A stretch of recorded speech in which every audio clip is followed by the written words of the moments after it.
Now, a very quiet area with two hospital structures sitting on 10 acres of land.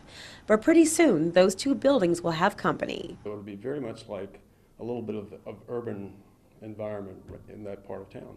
Derrick Development Corporation, a company based out of Lafayette, they have plans to build a 76-acre development. Officials say expect to see a financial institution, a wellness and fitness center, retail stores, two restaurants, a hotel, condos, two hospitals, and much more. The current surgical center will continue to deal with outpatient surgeries, while the new surgical facility will offer up overnight stays. The new hospitals aren't seen as competition to the current facilities, but rather a welcome addition. As the population is aging, a lot of these people will live nearby, will be able to access medical services nearby, and also be able to have a walking community. You have your nurses, your physical therapists, extra professionals who work in the hospitals and surrounding medical offices.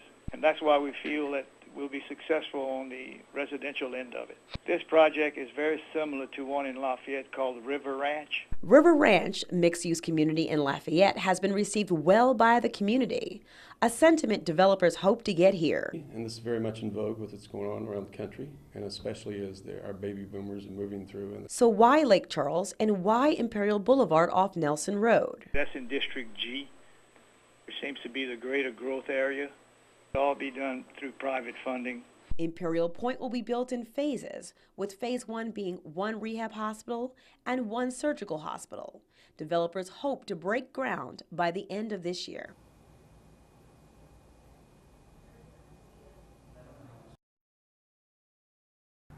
Just off Nelson Road at Imperial Boulevard, 41 acres of property will soon be home to Imperial Pointe Medical Community. This is an overall view of what we have planned with a number of lakes and a boulevard at Imperial Boulevard extended into a town center. Mixed with residential and business, architect Robert Barris explains the centerpiece of the project will be two hospitals.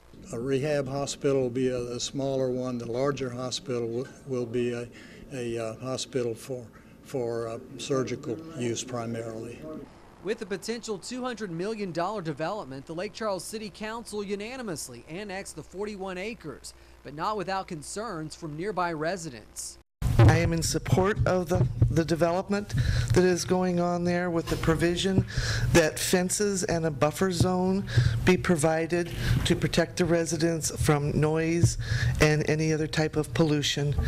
According to Barris, the development will exercise smart planning and respect to neighbors. And only one-story buildings will be built along that adjacent property.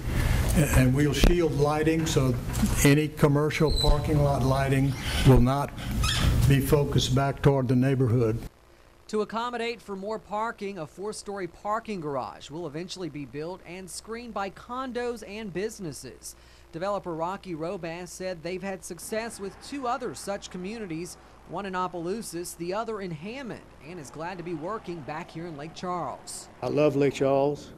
I had a big investment at one time in Lake Charles with this power center, and I just looking forward to doing it. The hospitals are still in the design phase, but they look to break ground within the next year, construction taking a total of 2 years, with other components following.